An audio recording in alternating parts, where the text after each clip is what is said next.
Setiawan dari Jalan Menteng Jaya, Jakarta Pusat, RT 11 RW 8.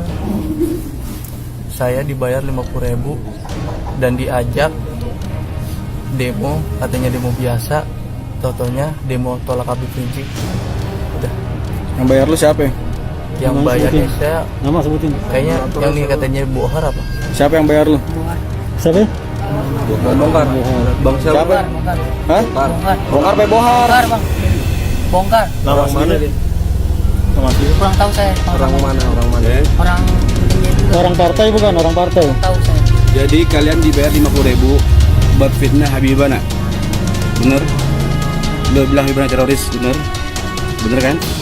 Ya. Akhirnya cuma gocap. 6 orang kita tingkatkan dari saksi menjadi tersangka. Jadi kita tim kuasa hukum masih akan berdiskusi lebih lanjut, kemudian akan menentukan langkah-langkah terkait dengan dinamika yang ada di mana saat ini sudah jadi tersangka informasinya. Seperti itu, kita juga belum menerima secara resmi ya ada panggilan atau apa terkait hal tersebut, seperti itu. Bukan semua habaib menjadikan sebuah patokan. Habaib siapa? Habaib yang berkiblat kepada kakek moyangnya. Seperti siapa? Habib Zain bin Sumait di Madinah, Habib Muhammad Alwi Al-Maliki di Makkah, Habib Umar bin Hafid di Tarim, Habib Hasan Syatiri, Habib Salim Syatiri. Di Indonesia gimana? Indonesia seperti Habib Rizik bin Syahab. Kenapa? Apa yang didapatkan Habib Rizik, Pak? Berkorban seperti itu, apa yang didapatkan? Apa yang diperjuangkan? Dapat duit. Dari mana dapat duit? Sehingga ada apa-apa dalam hatinya kalau nggak senang dengan perjuangan beliau. Kalau cara boleh beda. Saya akan menempuh jalur hukum secara tersebut. Kami akan kejar siapapun yang terlibat dalam pertandingan ini. Kami tidak akan biarkan mereka tidur tenang sampai mereka lari melawan semua.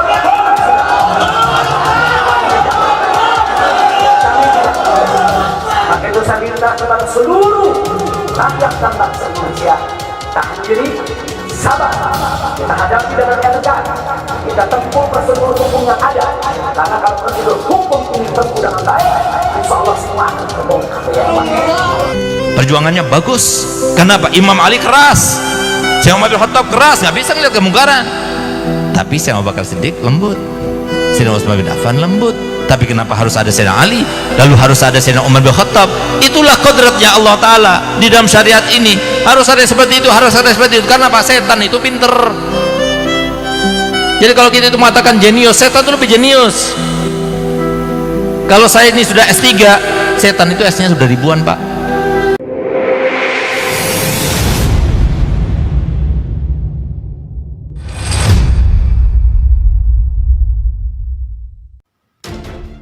Terciduk, pengakuan demo anti HRS di Polda Metro Jaya dibayar 50.000. Sejumlah massa melakukan aksi demo di depan Polda Metro Jaya hari ini Sabtu 12 Desember 2020 saat Habib Rizik diperiksa. Dalam demo itu massa membentangkan spanduk provokatif berisi tulisan Rizik Syihab teroris. Mereka berdalih mendukung Kapolda Metro Jaya Irjen Fadil Imran mengusut tuntas kasus yang menjerat Habib Rizik Syihab. Adapun massa aksi demo itu mengaku berasal dari berbagai wilayah di Jakarta. Ternyata massa demo ini adalah massa bayaran. Hal ini diketahui dari beberapa peserta aksi demo yang terciduk dan akhirnya mengakui mereka dibayar 50.000. Saya Setiawan dari Jalan Menteng Jaya, Jakarta. RT 11 RW 8 saya dibayar 50.000 dan diajak demo. Katanya demo biasa, tahu-taunya demo tolak Habib Rizik, ujar seorang anak muda dalam video yang viral di Twitter. Sabtu 12 Desember 2020. Mereka ditanya, siapa yang bayar? Mereka menjawab orang dengan panggilan Bongkar. Jadi kalian dibayar 50.000 menfitnah Habibana sebagai teroris? Tanya orang dalam video. Muslim Banten, kami yang berkerumun, kami salah, sebab itu tahan kami bersama Habibana. Tagar Allah Wahid IBHRS mengemuka di jagat Twitter setelah Habib Rizik Syihab ditetapkan sebagai tersangka bersama 5 orang lainnya. Habib Rizik ditetapkan sebagai tersangka dengan kasus penghasutan dan melawan petugas dalam kasus kerumunan. Sementara 5 lainnya ditetapkan sebagai tersangka pelanggaran undang-undang kekarantinaan kesehatan. Untuk MRS yang bersangkutan tersangka penghasutan pasal 160 KUHP dan melawan petugas pasal 216 KUHP.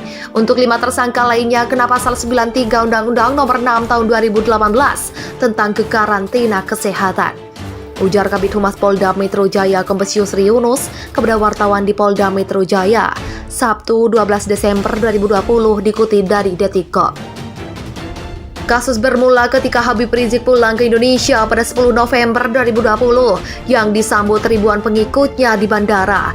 Tak sampai di situ, Habib Rizik juga menggelar acara Maulid Nabi Muhammad SAW dan menikahkan putrinya di Petamburan, Jakarta Pusat. Kegiatan tersebut membuat kerumunan massa yang cukup masif dan sampai menutup jalan KS Tubun, Jakarta Pusat. Karena kegiatan tersebut, polisi langsung bergerak dan menyelidiki kerumunan massa itu. Bahkan polisi mengundang klarifikasi sejumlah pejabat di Pemprov DKI Jakarta hingga panitia acara dan tamu undangan. Setelah serangkaian penyelidikan, Polda Metro Jaya kemudian menaikkan status kasus kerumunan itu ke tahap penyidikan.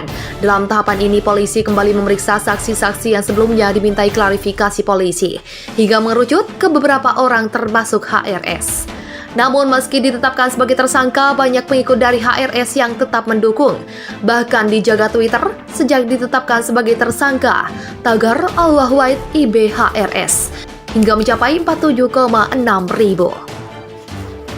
Soal penembakan, FPI menang 3-0 atas polisi. Era digital ditandai dengan beralihnya dunia informasi ke media sosial. Di Indonesia, pengguna media sosial tembus angka 130 juta orang. Tak ada media baik elektronik, apalagi cetak, yang mampu menandingi jumlah ini. Hari ini pertarungan opini ada di medsos. Di medsos, orang berupaya mempengaruhi persepsi publik, dan ini berlaku untuk semua isu dan peristiwa. Terkait kasus Laskar FPI versus polisi, hitungan jam, bahkan menit, atau malah per detik, beritanya cepat menyebar dan viral di media sosial.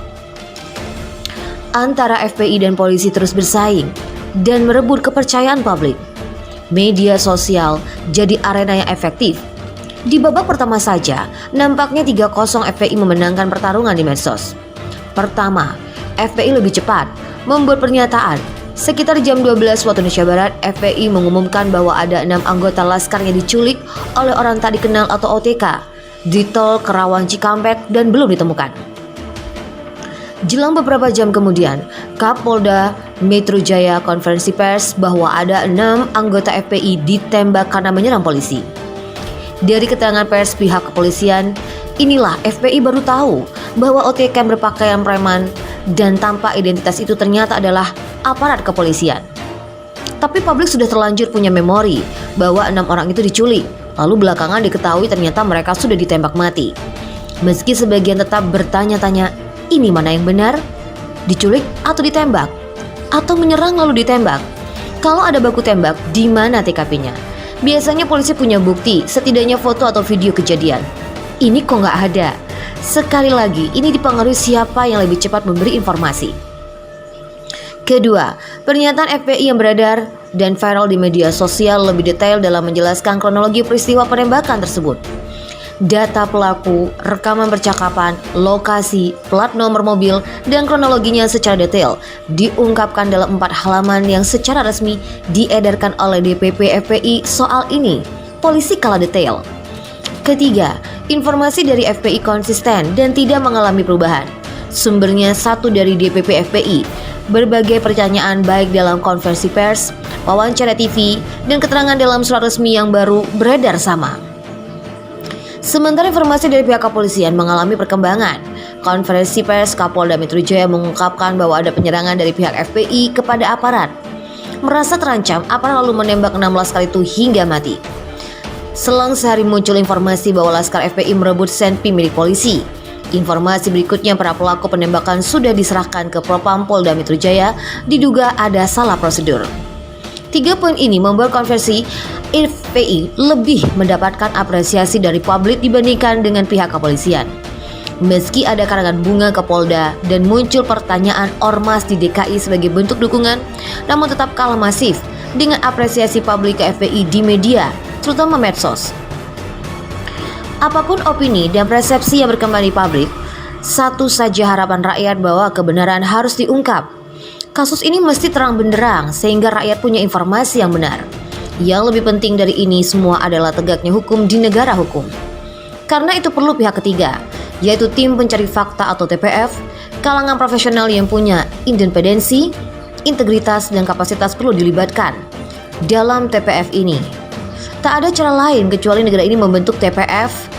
Dari TPF, rakyat menunggu kasus kematian 6 anggota FPI ini dibongkar seterang-terangnya sehingga tidak liar informasinya. Mahfud MD bongkar rencana Jokowi terhadap Imam Besar FPI, Rizik Syihab.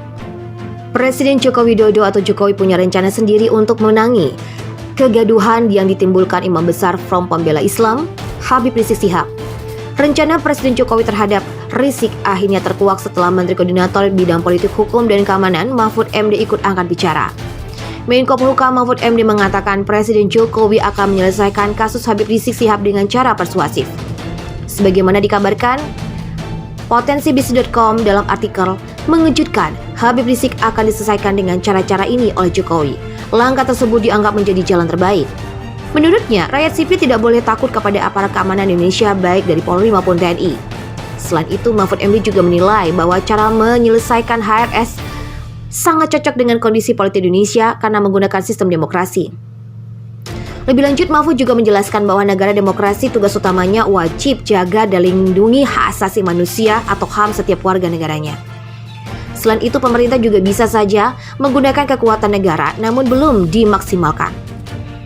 Oleh sebab itulah pemerintah kini dinilai gagal dalam upaya penanganan kasus Habib Rizik Syihab. Jokowi juga dikabarkan telah menginstruksikan agar terjamin hak-hak hukum setiap warga negara termasuk dalam kasus Habib Rizik Syihab. Atas dasar itulah kini pemerintah tangani kasus HRS dengan jalan persuasif. Hingga kini pemerintah harus terus berusaha agar melakukan konfirmasi dengan pihak Rizik Syihab secara masif guna tercipta kondusivitas di tengah masyarakat. Habib Rizik HRS pekan depan akan dipanggil Kepolisian Daerah Jawa Barat atau Polda Jabar. Di lain pihak, pemanggilan Rizik Syihab dan Polda Jabar akan diminta keterangan terkait kasus kerumunan massa di Megamendung, Bogor. Kepala Bidang Kabid Hubungan Masyarakat Humas Polda Jabar Kombes Polisi Edi A. Caniago mengatakan pihaknya akan memanggil Habib Rizik pekan depan. Polda Jabar segera melayangkan surat pemanggilan kepada Habib Rizik sesuai dengan alamat yang ada. Pihak Polda mengharapkan pemanggilan tersebut dipenuhi Rizik Syihab sesuai dengan tanggal yang sudah ditentukan. Sebagaimana diketahui bersama, kerumunan yang terjadi di Megamendung, Bogor saat Rizik menyambang hal tersebut.